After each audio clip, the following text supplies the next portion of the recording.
Welcome back.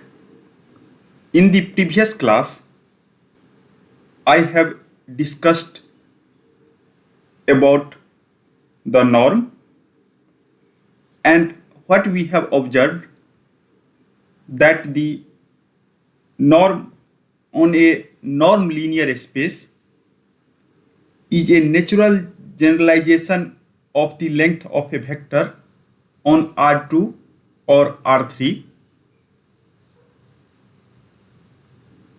So in another word, given a vector x in a norm linear space, and we have represented the norm linear space like some kind of linear vector space together with this symbol, and what we are telling that, so first quantity in this ordered pair represent the linear vector space, and this symbol represent some kind of real valued function when this symbol acts on this any vector of this linear vector space, then this map to some positive real number. So this is the mapping. So this is called real valued function, real valued function, and we have already observed that this real valued function r plus is always positive and also interpreted as the length of any chosen vector. So suppose that if x belongs to x, then this symbol is thought as the length of the vector, and we have observed that in any chosen linear space, I have several different definition of the norms, because this real valued function, because there is no restriction on real valued function, just we have to make sure that that will satisfy three axioms. So if you remember the previous class, so I have talked about several examples, and I have chosen the space Rn, and underlining field is R, and after that what we found that in this particular space I have select one quantity x, that is x1 to xn, and I am assuming this belongs to Rn, and after that we have talked about the different norm. So we have talked about the infinity norm, log like maximum over I from 1 to n, and that is xi, and we have proved that that will satisfy all the three properties or all the three axioms of the norm, or now you can also talk like length. So, and this norm I have given the name L infinity norm. Similarly, I have one norm. So I have defined one norm like summation 1 to n xi and L1 norm. After that, what I observe that I have the norm that is called L2 norm, and I have defined L2 norm like this: xi square and power 1 by 2, that is L2 norm. And after that I have generalized it, and that is called P norm. So that is summation I equal to 1 to n xp and 1 by p, and where p belongs to 1 to infinity, and this norm is called LP norm. So I have defined LP norm, and I have also give you the intuition that why basically we have defined like this, because I know that if I have vector space, that is each and every element belongs to some kind of real number, and at that time if I have to define the non-linear space, at that time we are using absolute value here. So, and we have interpreted that as a metric space. Now it is possible to prove that that will also define the non-linear space. So simplest non-linear space you can think like this: you have real number together with notion of absolute value, that is talks about the length of vector. So this is also forms a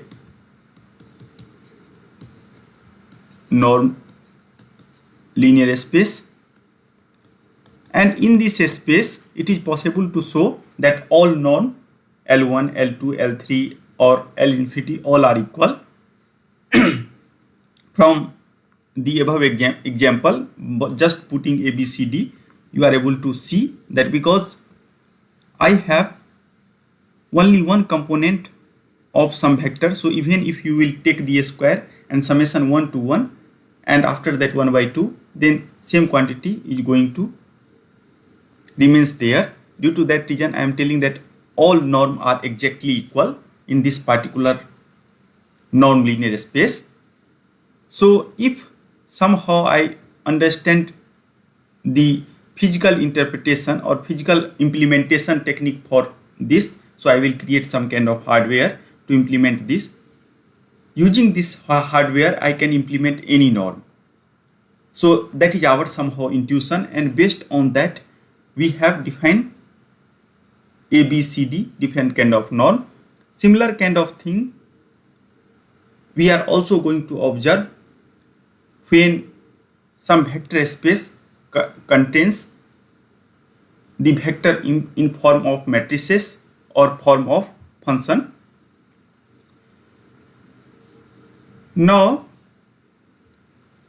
let us talk about one more important thing. In previous class I have already given the hint about this. What we have observed that even though the underlying linear vector space is the same. So all norm, whatever norm I have discussed here, that is, you can see that L infinity norm, L1 norm, L2 norm, or LP norm, all are defined on the same vector space, that is also called column space we are telling, because every vectors in this particular space looks like column. So in that space I have different norm linear space. So vector space together with infinity norm form one nonlinear space, linear space. Similarly, linear space with L1 norm form totally different non-linear space. Similarly, with X2 form totally different non-linear space. And we have already drawn different space covered by these particular norms in the previous class. So now, since this is finite dimensional space, why I am telling this is finite dimensional space? Because any vector can be represented with the finite number of bases. So here you can see that using n number of bases I can represent any vector in this space Rn. So due to that reason, this is called finite dimensional vector space, and I have already introduced the notion of dimension. So now, since in same space I have different notion of the norm, and we are interpreting norm as a length or distance from the origin. So here phenomena is same like this. Suppose that I have already told you that norm is nothing but we are talking about the length. So length I can measure in meter, centimeter, decimeter, or any unit, but somehow all unit are correlated with each other. Due to that reason, we are going to introduce some relation between norm 1, norm 2, norm p, norm infinity, and this notion is called the notion of equivalent norm. So I am going to discuss the notion of equivalent norm. That is the main motivation of today's class. So I am going to talk about the equivalent norms. So let us start with the definition. So what we are telling that two norms, so you can take any two norm. So I am telling that norm A and norm B. So AB may be norm 1, 2, 3, 4, whatever you want, on some same space. So I am representing that same space like this. Here V is the vectors and underlining scalar or real number I am assuming are, so field is real number, are said to be equivalent, because we have already seen that in order to define any vector space I need the vectors together with the scalar, and after that we need two operation, that is vector addition and scalar multiplication. Due to that reason, several times I am representing vector space either by V or V, and we are defining the underlying scalar, are said to be equivalent if there exists K L and another quantity that is called Ku belongs to positive real number such that for every V that belongs to this vector space, I have relation like this: K L and norm A, and now you can take other norm, that is B, that is less than equal to Ku, and same norm A. So that is the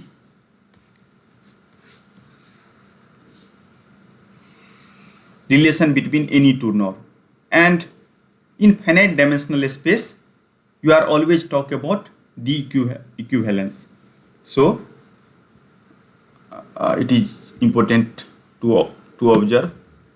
Note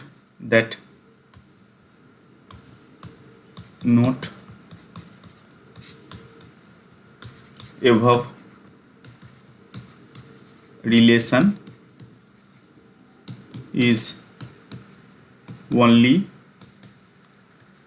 true in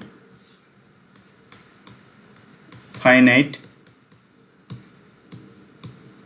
dimensional space. And if you see the previous example, then I have n-dimensional space. So it is possible to verify, and obviously our main aim of this course is not to talk about rigorousness of mathematics. We are just talking the ideas. So if you see the examples,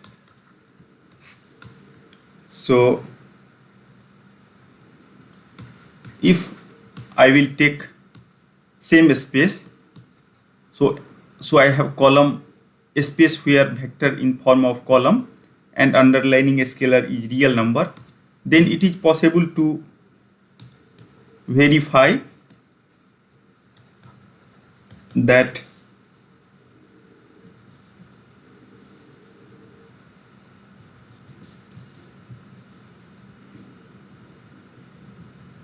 x infinity norm, that is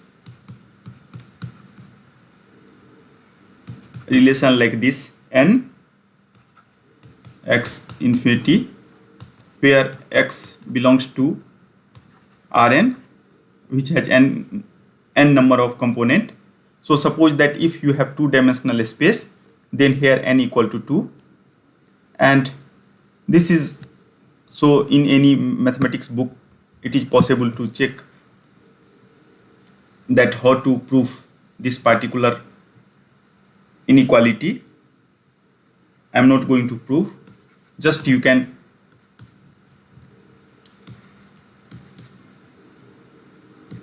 remember these kind of inequality, or whenever this inequality is needed, please just use it like this, and I have this kind of relation between one norm and two norm.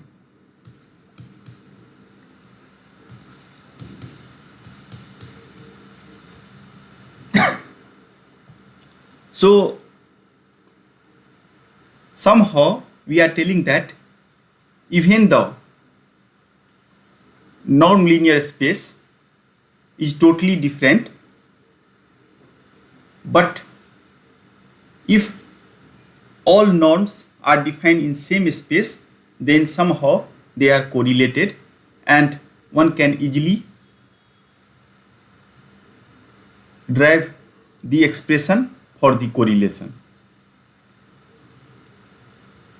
So now I am going to talk about the examples of different non-linear space, and in this example now our space contains the vector in form of matrix. So let us talk about the space where I am telling that let I have R n cross n denotes the set of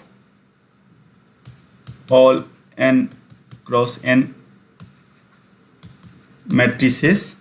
So whatever matrix I have which has n number of row and n number of column, where each element belongs to some kind of real number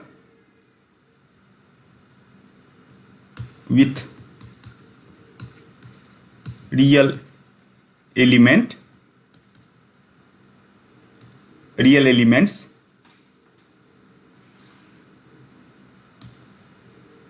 the R n cross n can be made into a real linear vector space if addition and multiplication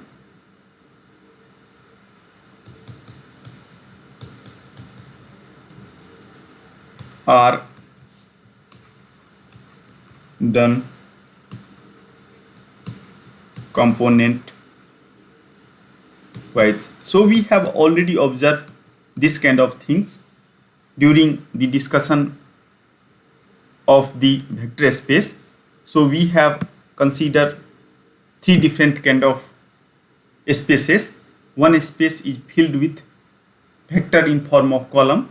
So we have discussed that kind of things in the first part of today's lecture, and now I am going to talk about those space which contains the vectors in form of matrices where each element is real. Same kind of generalization one can done for the complex number also, but here our main intention is the real number. Due to that reason I am talking about the real vector space where each element is somehow represented by some kind of matrices, and we have already visualized this kind of space. So, and if you remember the interpretation, then we are telling that somehow I have, suppose I have A, B, C, D. So this is our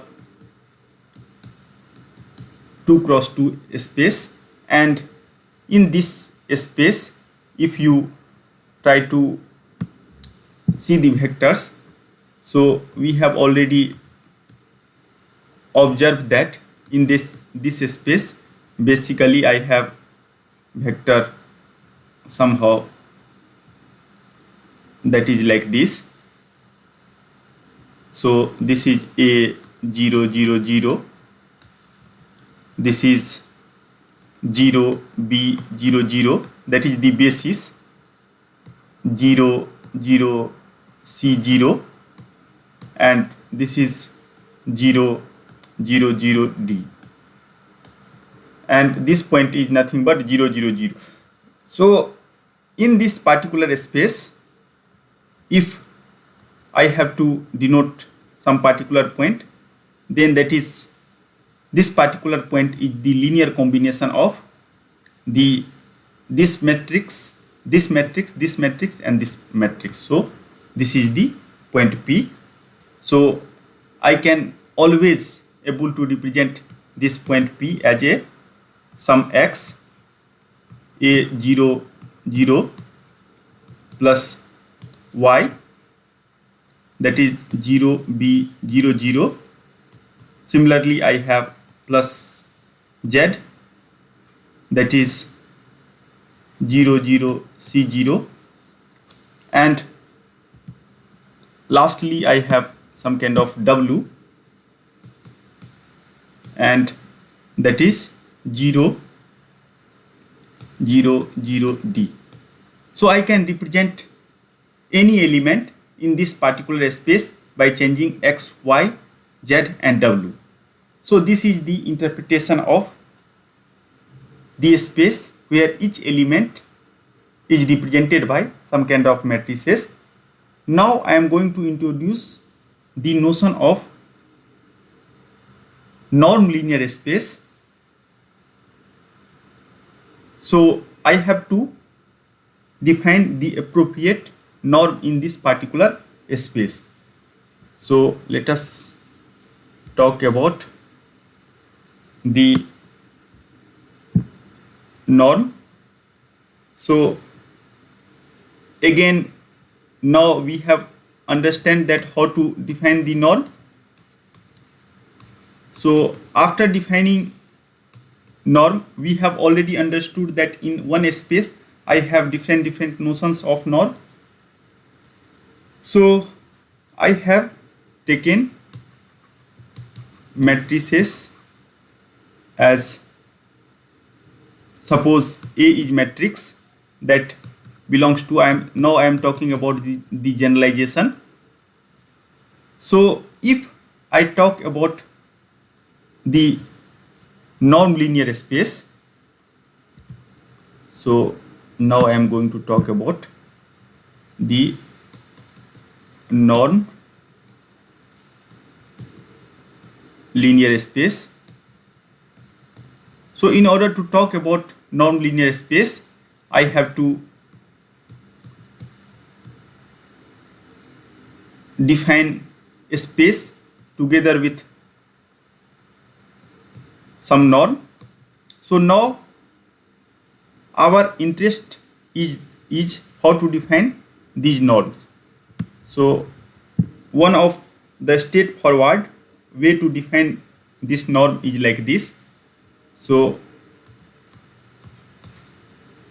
I can define norm, a norm, people are generally denoting like this. So here one more important thing is like this. Suppose that here I have taken the space which contain n cross n matrix, but I can also denote some kind of space where number of row is not exactly number of column. Due to that reason, I am going to discuss the more generalized thing. So I am going to replace this n by m. So I have now some more generalized space, and we have also talked about these kind of things during the column space in the previous classes. So basically at that time, if I have m number of rows and n number of column, again I can define norm in this particular space, and that norm I can denote like this. So I equal to 1 to m summation, that is j equal to 1 to n, and aij. So I am assuming that element of matrix is represented like a11, a12, a31, like this. So element of matrix is like this, a11, a12, or up to like this. So last element is a1n, and similarly this is a21 like this, and last element is like this, and this is ann. So this is the somehow representation of our matrix. So what I am doing, that I am collecting each and every element of this matrix, and after that simply I am taking the summation. In this way I am going to define the norm. And again you can see that in order to define this norm, I have just used the concept of the absolute value. So again, using same hardware, I can calculate this norm. So somehow underlining means main the in-depth thing that remains the same. Similarly, I can define another norm, and it is possible to check that all property is satisfied, means this is always positive. If all element of this matrix is 0, then obviously this is 0. And it is also possible to show the notion of triangular inequality is going to held here. So I am not going to prove, just I am going to talk the different form of norm. And basically we are using this kind of norm in order to solve our engineering problems. And after that, second one is summation I equal to 1 to m, summation j equal to 1 to n, and aij. So same like the two norm, and after that I have 1 by 2, and after that I have similarly I can define like this, same like infinity norm. I am going to talk about maximum over I belongs to m, j belongs to n, and after that I have aij. So I am just going to pick the maximum element among the whole matrix, and in this way I can generate different norm. So somehow first one is equivalent to one norm, second one is equivalent to two norm, and third one is equivalent to the infinity norm. And again I have some kind of equivalence between all norm. So now I am not going to discuss about that. So this norm f has some special name because this is frequently used in engineering or mathematics literature, and this is called Frobenius norm. So just please remember the name. Similarly, you can see that two norm in case of a space where each element represented by column, that is called Euclidean norm, and here again I have some special name that is called Frobenius norm, because several engineering problem we are just using two norms. Due to that reason, some special names are associated with these kind of norms. Now what we have observed here, that I have some kind of matrices, and in that particular matrix I have number of column is different from the number of row. However, suppose that I have the square matrix. A square matrix means number of column is exactly equal to the number of row, and what we have observed from our previous classes that if I have some space, suppose that I have to represent this two-dimensional space R2. So each point of this space, in order to represent any point, I need two quantity that is called coordinate, and I have to also know the basis. So what we are telling that any point P can be represented by the basis, and this is the coordinate. Again, basis, linear combination of these two. So I have basis multiplied with coordinate first plus second basis multiplied with second coordinate, and by changing x and y it is possible to travel in this whole space.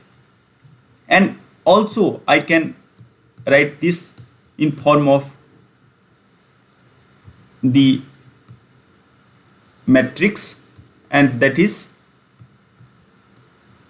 denoted like this.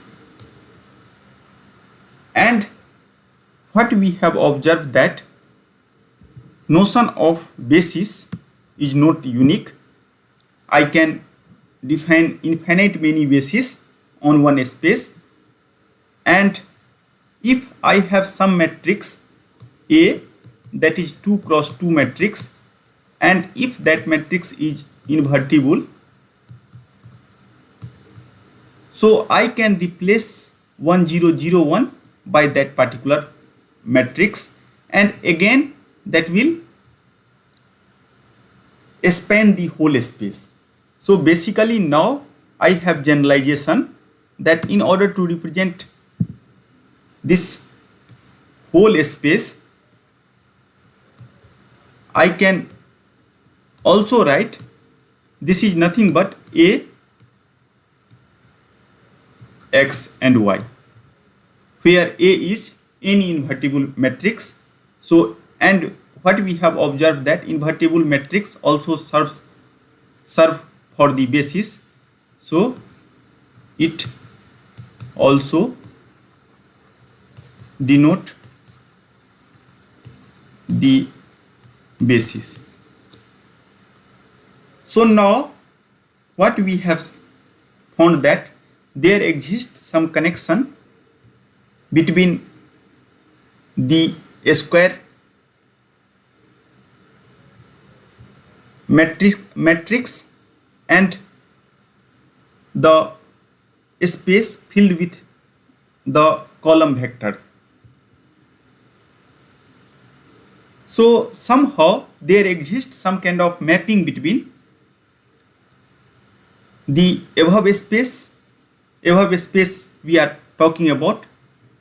This space is also known as, I am going to write, that is column space. Several times I was talking about this, and here this space is called matrix space.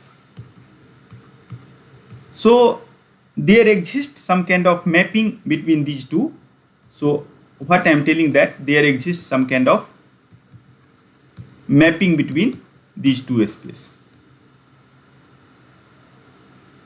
With help of this mapping, it is possible to coin the different notion of norm, and that norm is called induced norm, and most of the engineering problem is basically based on this norm.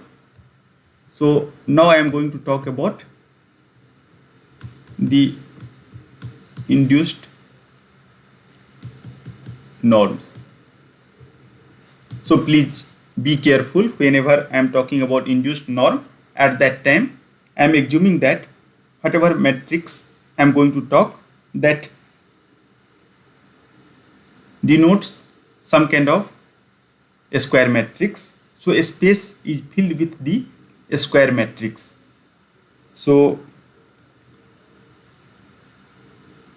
it is one kind of observation. So you can write in form of the observation. So what is our observation? That for each matrix A that is subset of the n cross n real matrix, there is a corresponding linear mapping, and we have already understand what is meaning of linear mapping. Somehow it will satisfy the additivity as well as the homogeneity Rn into itself. So we are also denoting this as a linear transformation, if you remember, defined by, and I am going to write like this. This is mapping alpha x equal to ax, where basically for all x belongs to Rn. So I have this kind of correspondence, and similarly I can also tell that if there exists some kind of matrix A, then there always exists some kind of linear transformation. So somehow this relation, one implies another, another implies one, always implies another. You can just tell like this, means left hand side implies right hand side and right hand side implies left hand side. So due to that reason we are talking about one-to-one correspondence. So in this way it is very difficult to distinguish this space from this space, because we are telling that somehow these two spaces are the same. So using column space also I can fill the using column vectors we can also able to fill the space. Using the matrices we are also able to fill the space. This particular correspondence is the motivation behind the concept of induced norm of a matrix. So due to this particular correspondence, so here now let us write the motivation of the next definition. In mathematics, whenever you observe that it is possible to observe that mathematicians are very much precise. So whenever something is really required, then only they are going to introduce. So, and always some motivation is associated with the next definition to the previous one. So I am going to write that above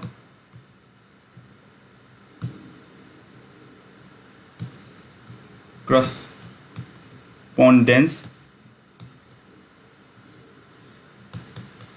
is the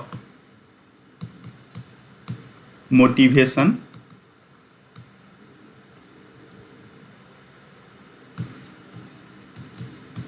behind the concept of the induced norm of a matrix. So once motivation become clear, now I am going to define the induced norm, and somehow I have relation between the norm whatever we have defined for the column space and matrix norm which we are going to define now. So matrix norm is motivated or somehow correlated from the norm in the column space.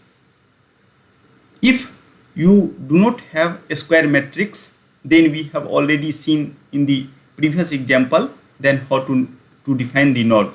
So please take help of those kind of three norms. So we have already seen that using notion of the absolute value, how to define the norm of the generalized matrix where matrix is not a square. So let us now define the notion of, so definition of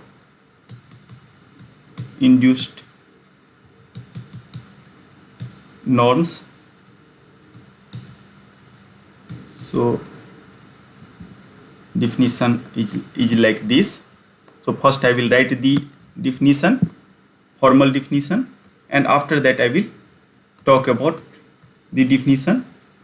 So let A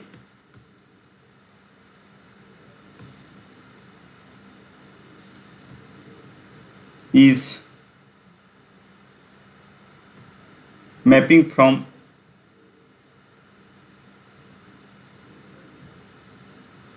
some vector space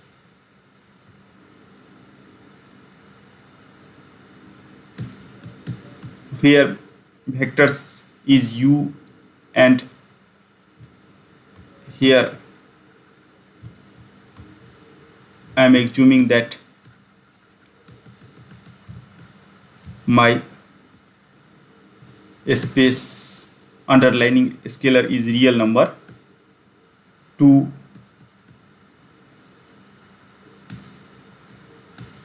some kind of space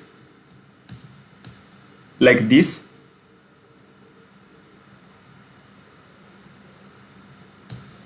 be a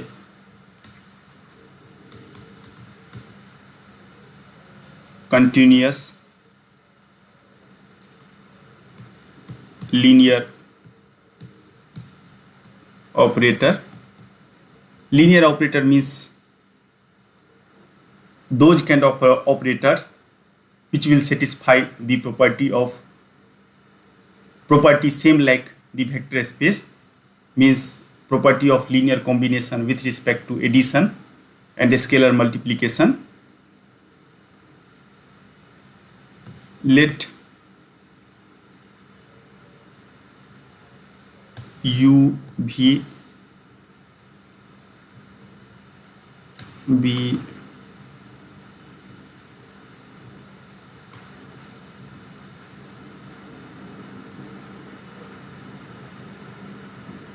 endowed in DOUR,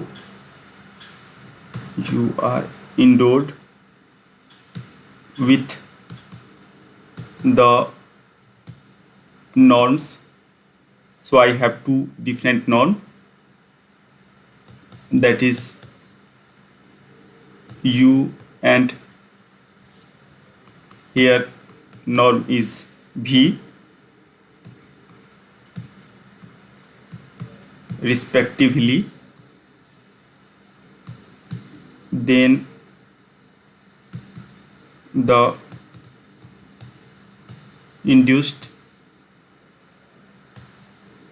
norm of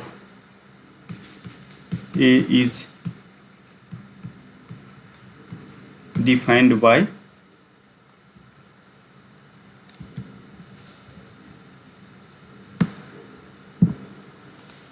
so I am going to change the color because that is the important part for our discussion. AI, and I am taking the supremum for u not equal to 0, here au that is in V and u in u. So basically what we are telling that in pictorial form I am going to discuss that suppose that I have certain kind of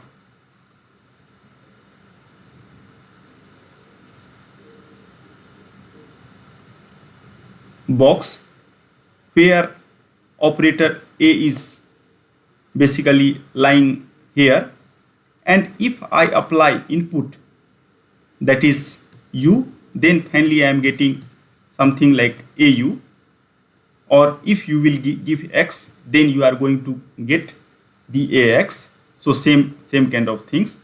So similarly you can also, without any confusion, I can also, because most of time I am talking about ax, so at the same time I can also talk like this. If I have a, then if I will apply x here, then I am going to generate ax here. So after that, in this left hand side I have a space in form of column vector. So this is column space, and whatever things here I am going to generate, that is after applying this, you can also observe that this is again going to form the column space, because this is n cross n matrix and this is n cross 1 matrix. So finally I am going to get the column space. So somehow this operator is going to map from one column space to another column space. So this particular operator is somehow going to distort this u. Distortion maybe in form of the scaling, some kind of a scaling they are going to introduce. And so if we define the norm is nothing but length of the vector. So length of the vector in this particular space can be represented by norm. So this represent the length of vector in this column space. Now au also going to define some length of vector, that is au is again the length of vector, and this operator it gives the information that how much scaling is basically done if I move from this column space to this space. In this way I can define the length of this particular operator which is sitting inside this box. So this is somehow the intuition about the induced norm.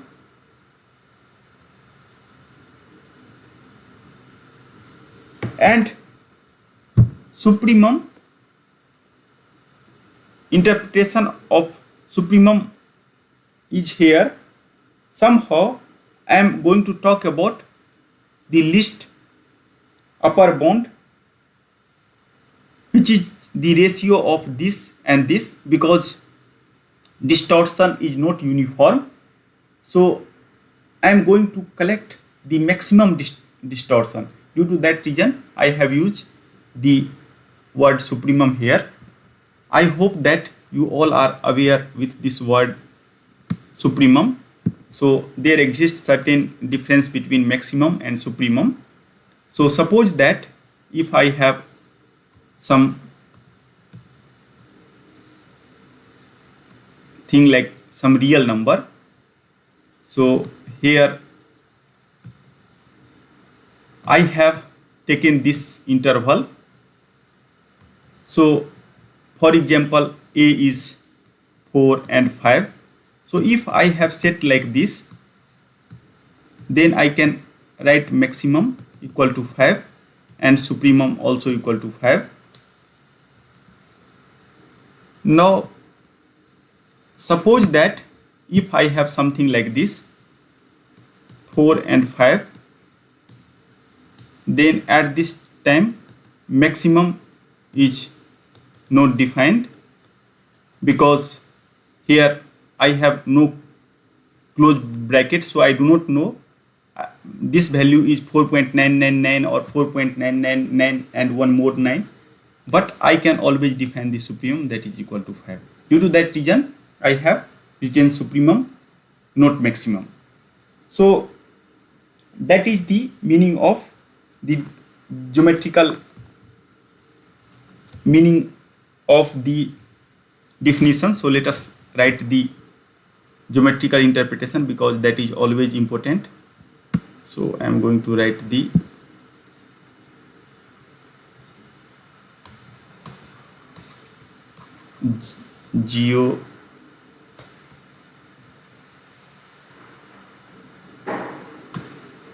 geometric interpretation.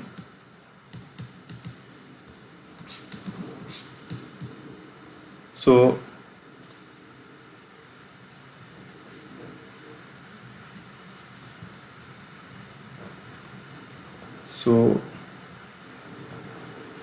geometrical interpretation is like this: a I, that is induced norm of matrix A, that is supremum u not equal to 0, and au in this space, and divided by the norm of u in space u, or more generally I can write like this. Suppose that if I am talking about mapping between same space, then I can also write like this: x not equal to 0 and ax by x. So this is just the notation. Sometimes people are also writing same kind of things like this: supremum, and here in place of this they are taking x equal to 1. If you put x equal to 1, means whatever norm you are taking here that is equal to unity, then you are just getting this. So in this way also we are defining. So now let us give some name to this equation. So all are the equivalent notion. So equation 1 shows that AI is the least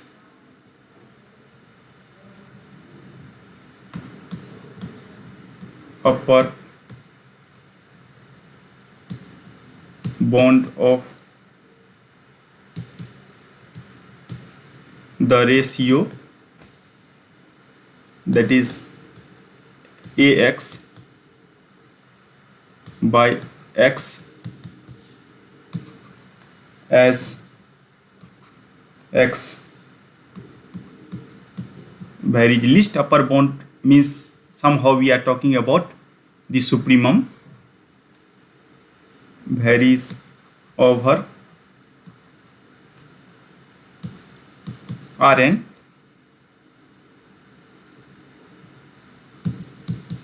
in this sense. Induced norm I can be thought of as the gain may be positive or negative, of the linear map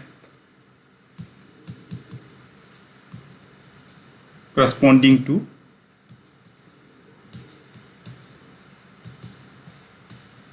A. So with help of the norm in the column space, I can also define norm in the matrix space. That is the simple intuition of the induced norm. And in the last part of today's lecture, we will see one example, then these concepts become more transparent. Now let us try to check that whatever definition I have introduced for the induced norm, that will satisfy the property of norm linear space or not. So if you see the definition again, so in equation 1 you can see here that this is always positive, so that is obvious to show that AI is always greater than 0, and if x equal to 0, then I can also tell that this equal to 0. And if you scale each element of A by alpha, then same kind of things comes out here. So due to that reason, second property of norm is also going to satisfy. Now just we have to see the third property. So that is about the triangular inequality. So it is possible to show the triangular inequality. So just I am going to talk about the triangular inequality, and if so, to verify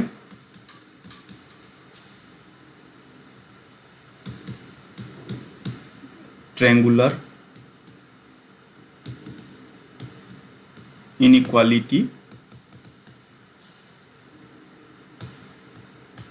suppose I will take two matrix AB that belongs to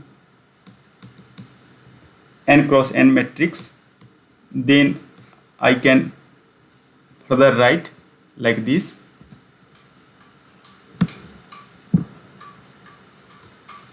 I have A plus B induced norm, that is supremum, and in sake of simplicity I am going to take this definition. So AB x, and that is the supremum x equal to 1, and AX plus BX, and that is less than the supremum x equal to 1, and I have AX plus BX by the, this is true because of the triangular inequality on Rn cross n, and I can also further write like this, that this is less than supremum x equal to x equal to 1 ax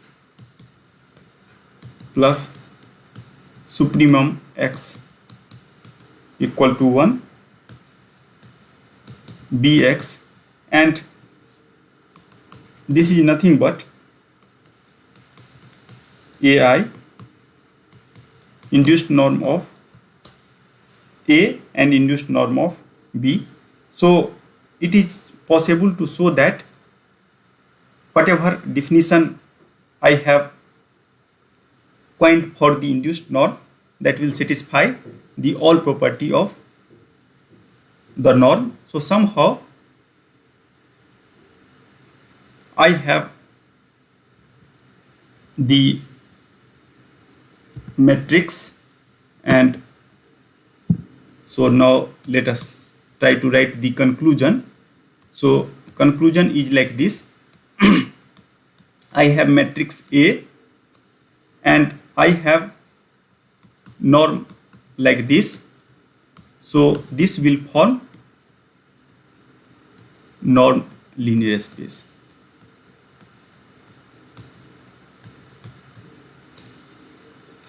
And once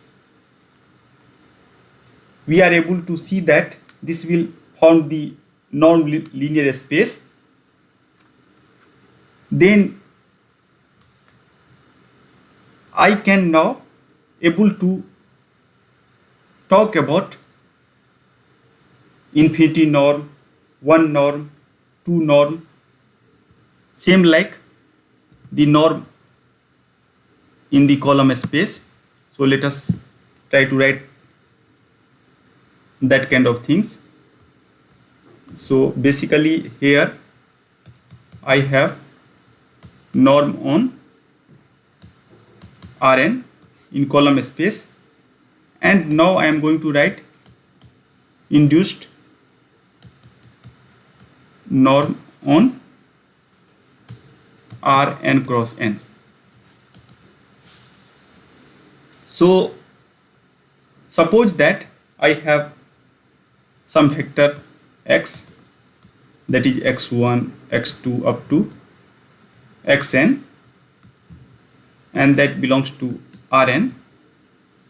Similarly, I have here any matrix that belongs to n cross n. So first I am going to generate infinity norm here, that is max over I from 1 to n, and absolute value of each component. So I am going to collect the absolute value, maximum of the absolute value. So I can, based on this norm, I can again define one induced norm, that is called induced norm with help of infinity. So I am writing like this, that is nothing but max over I summation j equal to 1 to n aij. Like that I can denote the induced norm. Now let us come to the second norm in the same space, that is one norm, and we have already seen that I am defining one norm like this, xi. So now corresponding to this I can again define induced norm, that is like this. So max. So here why we have used max, because in case of any matrix element, we know the value of element, so maximum is exactly same of the supremum. Due to that reason, either I can write supremum or maximum, that doesn't matter. So over J summation I equal to 1 to n, and here I have Aij. So try to see the difference between these two. In case of, so this is not infinity, this is, I am going to talk about the one norm. So here this is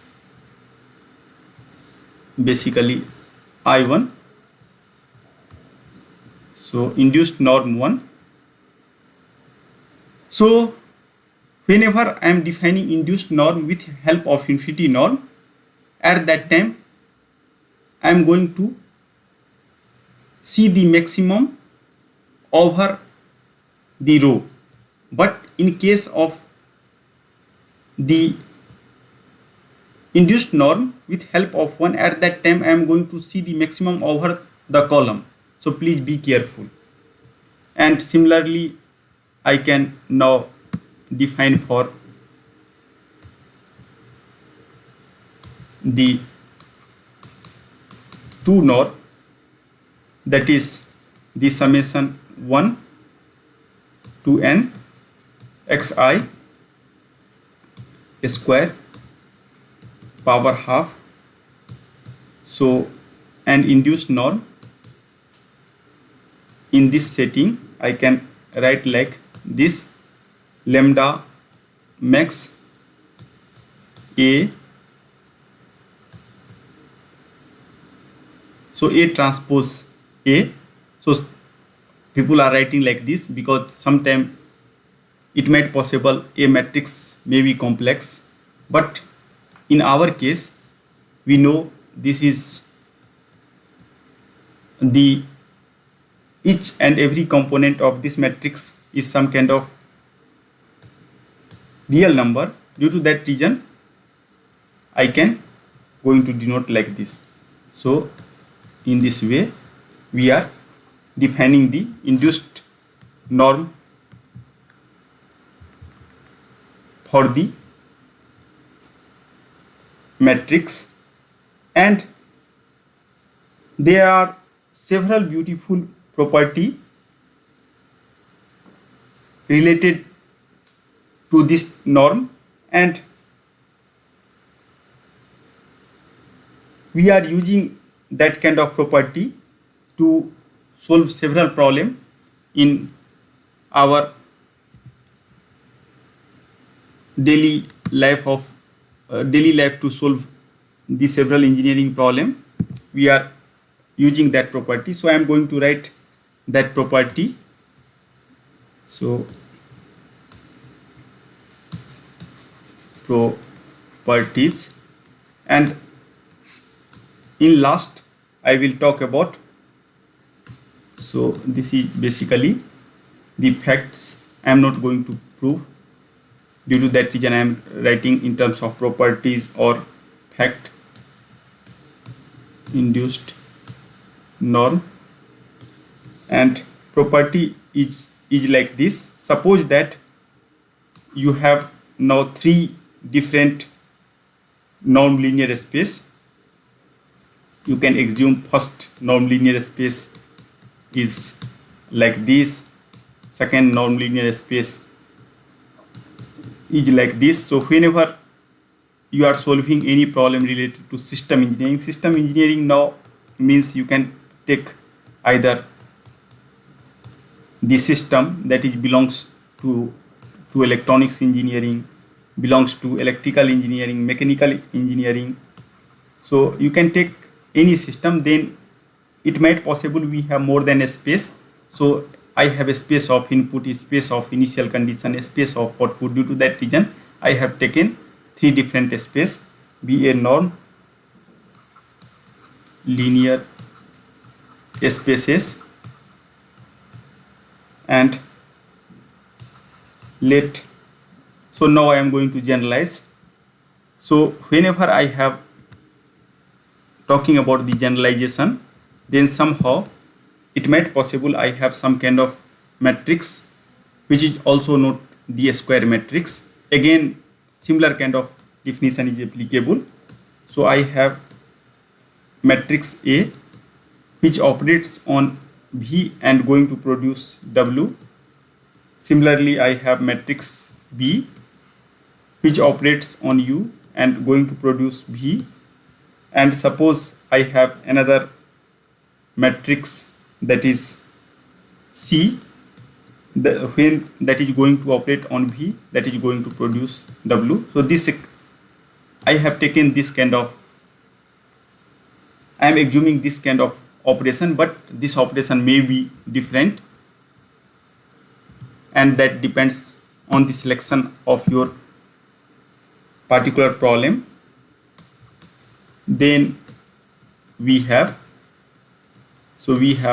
following relationship, and obviously I am not going to prove.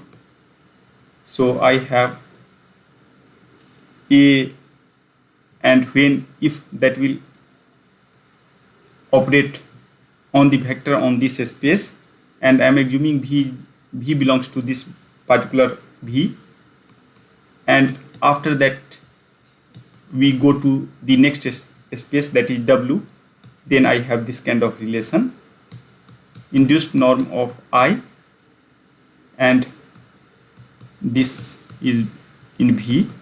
So here basically V belongs to this V. So this kind of relation is always satisfied, and we are using this kind of inequality in several places. And suppose alpha is some scalar, then I can also write like this: alpha is some kind of real number I am assuming. So here for all alpha, so this is for all alpha that is belongs to the real number. Similarly, I can also write like this: A plus C, and induced norm of this is less than induced norm of I plus induced norm of C, because finally you can see that A and C is going to map to the same space. Due to that reason, this inequality holds. It is also possible to show that if induced norm equal to 0, then this implies this, that is always true. So due to that reason, we are able to prove that induced norm means some matrix with induced norm satisfy the norm property of nonlinear space, and this kind of property several times we are using, that is like this.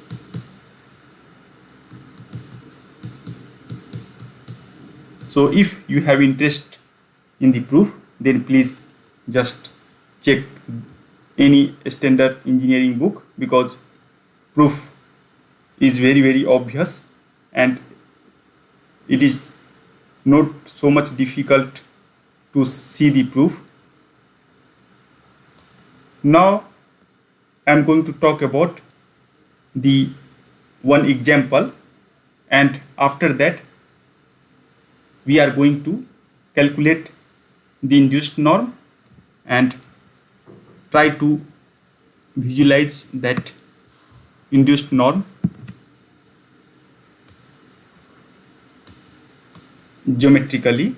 So I am going to take the example. So I am going to take just simple example. So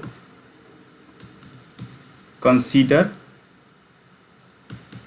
the matrix. So I have 2 matrix like this. So whenever I have 2 cross 2 matrix, and if that is invertible, then it is possible to show that using this kind of matrix I can generate the two-dimensional space. Now, from the calculation of induced norm, it is possible to write like this. One norm, so induced one norm, I can write like this. I have to take the maximum in this row, so maximum is 3, and after that magnitude of maximum in second row, that is 1, so that is equal to 4. Similarly, I can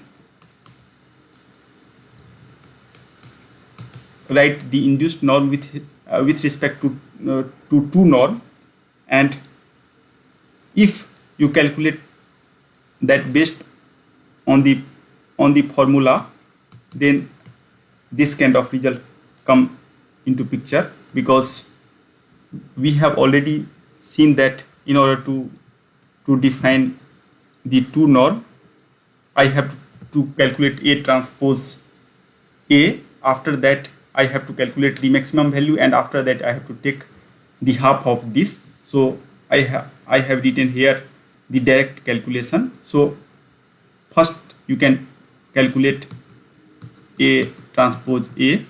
So A transpose A is 3, 2,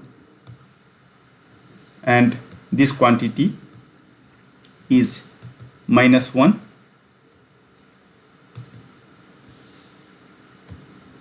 So this quantity is basically -1 and 0 multiplied with the 3, 2, -1, 0, and after that you can calculate the lambda max. So here you can see this formula I am going to use. So I am going to use this kind of formula. So A transpose A, lambda max, and after that I am going to take the half of this. So basically here I have, in order to do this, I have to give A transpose A, and after that half of this.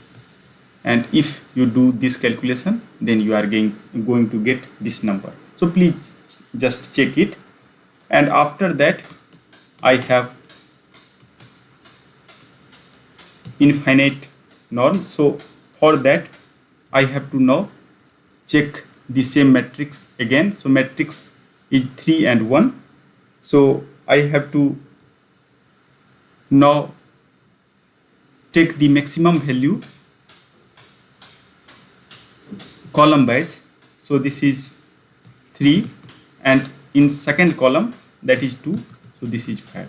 So in this way, numerically I can calculate the induced norm 1, induced norm 2, induced norm infinity. Now let us try to see the geometrical interpretation.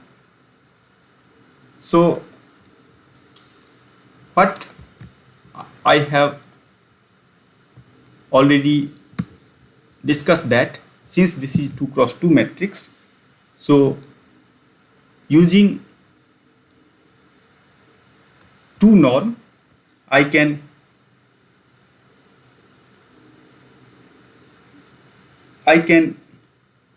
define the spaces. So 2 norm, 1 norm, or infinity norm. So let us first start with the 1 norm. So if I will take help of 1 norm, and here whatever vector x I am going to take, that is x1, x2, that belongs to 2, and we have already seen the motivation why I am going to take x equal to x1, x2, because whatever matrix that is given, that is 2 cross 2 matrix. So due to that reason, I am going to talk in the gain in 2-dimensional space only, because geometrical interpretation of the 2 norm is the gain, related to gain in that particular space. So let us draw the two-dimensional space. So this is x1 and x2. After that, in order to generate the induced norm with help of one norm, first I have to calculate the one norm, and after that I have to equate with 1, then denominator, because in order to define induced norm we are writing like this, ax by x. So if denominator equal to 1 and supremum of this, then I have just this quantity ax.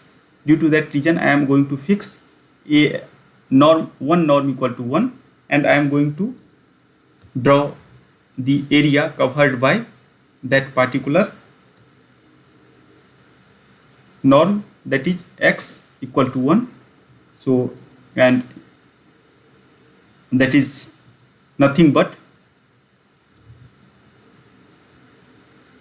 x1 plus x2 equal to 1, and if you draw this, then area is given like this. So I have area like this.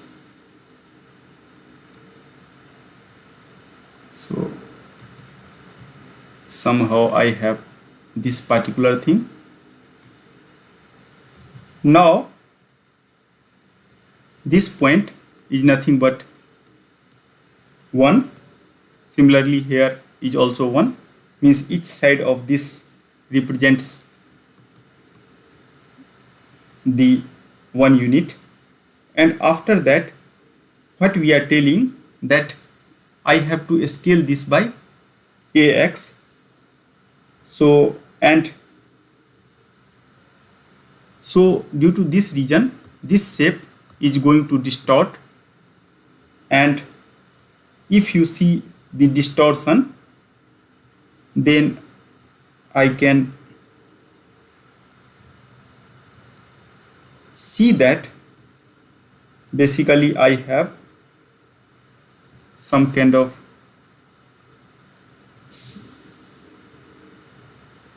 shape, and that shape I can draw like this. So this point, every point is going to shift, and similarly I have shifting of this point,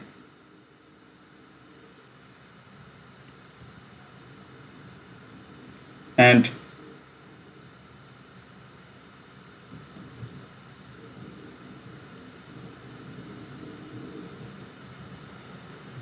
after that I have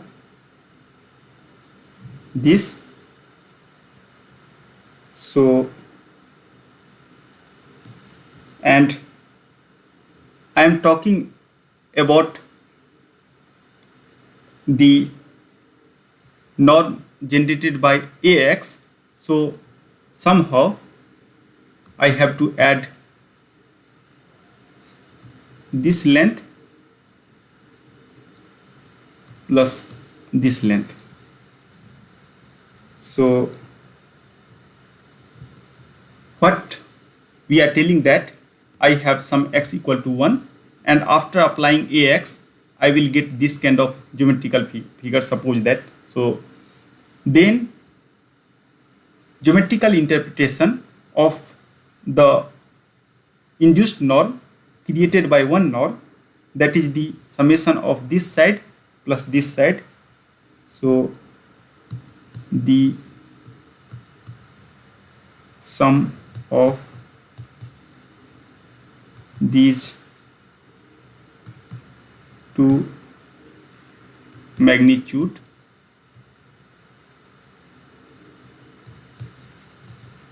gives the norm of A, and if you check in the numerical value. So numerical value is 4. So basically what we are telling, that whatever shifting of this point is somehow, that is 3 here, and shifting of this point is exactly at this. So somehow I have actually gone below, but this is somehow same like this point. So this point and this point, so due to that reason this height is 1 and this height is 3. So 3 plus 1 equal to 4. In that way we are telling the geometrical interpretation, means this shape is distorted due to the operation of this A. Now let us try to see the induced norm due to the two norm. So now I am going to talk about the induced norm with respect to two norm, and we have already calculated the numerical value. Now we are again going to see the geometrical interpretation. So again I have to draw the two-dimensional space,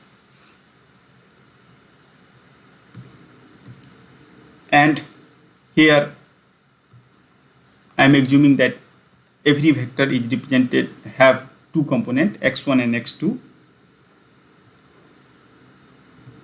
So after that I have to draw this norm equal to 1. I am going to set. So my first figure is some circle, because I am going to take help of the two norm where radius of circle is 1. So basically this represent x2 equal to 1. And now what we are telling, that some matrix Ax is going to operate on this. So basically I am going to do this kind of operation, supremum of Ax. So this shape is again going to distort, and if you look the distortion of this shape, so let us first try to see something like this, and after that I have now just you can draw, because if you are using computer then this figure become more clear to you, but just I am going to tell you the geometrical interpretation. So I am going to use any arbitrary figure. So actually whatever I have drawn, that is somehow okay. So again I am going to take the help of two axes, and this is x2, this is x1, and after that what we are telling, due to this norm figure is distorted like this. So what is meaning of two norm? Two norm is nothing but the distance from here to here. That is the interpretation. So this boundary represent Ax, and this magnitude is basically 3.7. So somehow this point represent 3.7. So now what we are writing, geometrical interpretation of two norm, this magnitude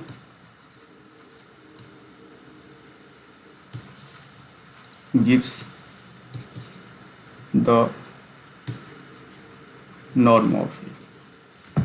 Similarly, I can also draw the geometrical figure by taking the infinite norm. So with help of infinite norm, I can again draw the geometrical figure, because if you understand the geometry, then you are able to visualize about the induced norm. So due to that reason, I am taking help of geometrical figure x1. Again, I have to fix infinity norm equal to 1, and if you fix this, then you are able to get this kind of figure. And previous class I have already talked about this figure. So here everything is 1. So geometrical figure is not so clear. So basically here I have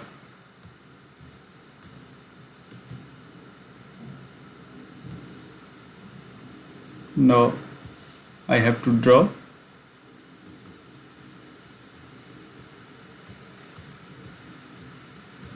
the 1 unit. So somehow I have to make this as a 1 1, and after that this particular figure represent this. Now since what we have observed that the infinity norm of this is the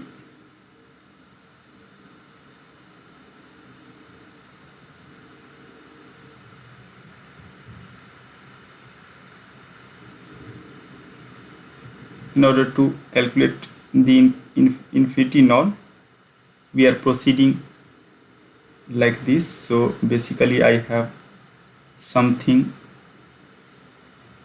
like this, and after that again I have some distortion. So in this way I have no distortion, I have just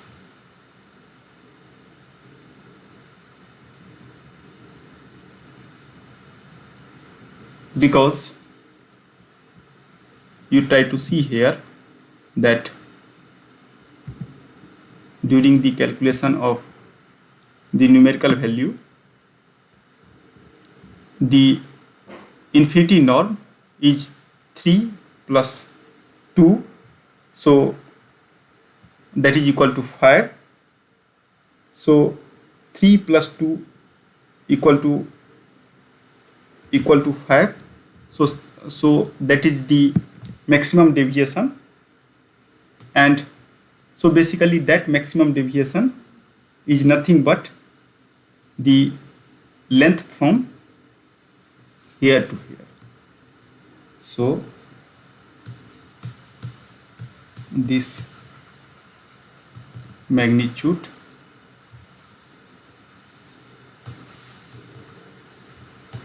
gives the norm of A.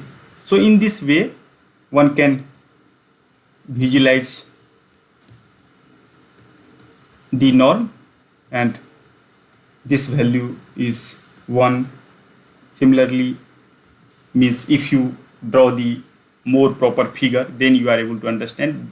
But main theme of this figure, to understand that what is the geometrical meaning of induced norm with help of the infinity norm, and that is nothing but supremum. Again Ax I have to calculate, and that is the largest, you can also write that is the largest row absolutes.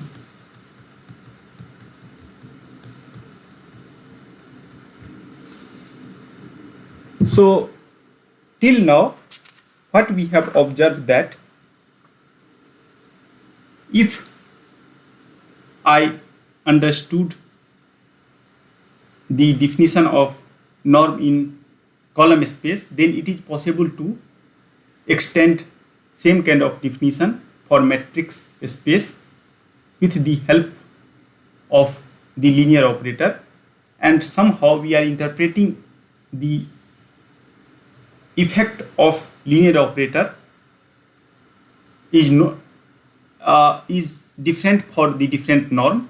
So sometimes we are seeing the effect in terms of the sum of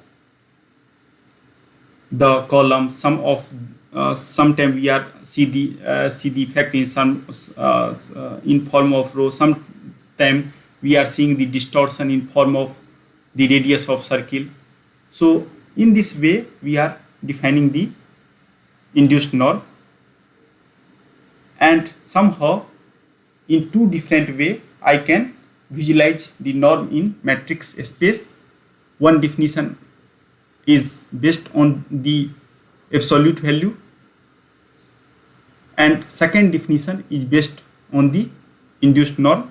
And in next class we are going to see the some kind of practical example where I am going to involve the concept of induced norm. So with this discussion I am going to close the today's class. So thank you very much.